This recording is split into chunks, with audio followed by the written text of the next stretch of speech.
Possibly supportive of the president's policy here?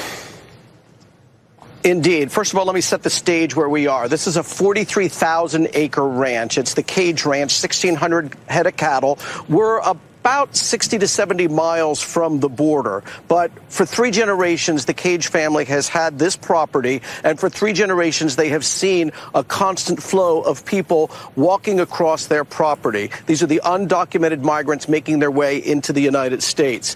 And joining us is Presnell and Stephanie Cage. They are very familiar with the issues here. You support the president's policy. So I guess the first question to you is, when you see parents and children separated, why do you support a policy that appears to be, to many people, heartless? Well, it's basically the laws of our land. Trump, I believe, is going the right direction. This would be, I think, it's going to be a deterrent to keep this from happening. If people would adhere to the laws of our land, it wouldn't be a problem right now. Stephanie, you're a mother. You're a grandmother of 7. How do you react when you see that the families are being split apart? We've heard what we believe is audio of children crying for their parents. Of course, it is very upsetting. But I'm as equally upset with the parents for exposing their children to the dangers of smuggling their children across the border.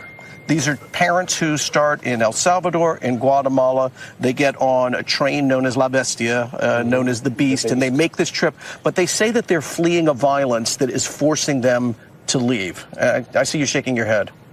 Well, I think certainly there is some of that, but I think that's very much exaggerated. I think very few cases are caused by that. I think most of them are just coming over here for try to make a better life in this country, and all this country has to offer.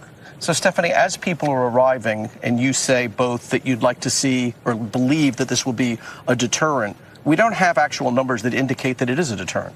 We don't. So where does that leave you? Not yet, but I think it'll show up sooner or later if we keep it up.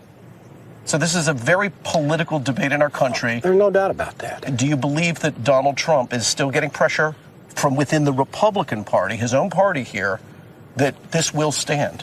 I think he's getting pressure from all sides. Understandably? Well, I understand the big push for separation of the children from their mothers. That has got to be a real, that's a big point, and that's so important. But still, we have to stay with our laws of our land. And if the laws aren't right, Congress change them. So, Stephanie, you told me that as many people might wonder if this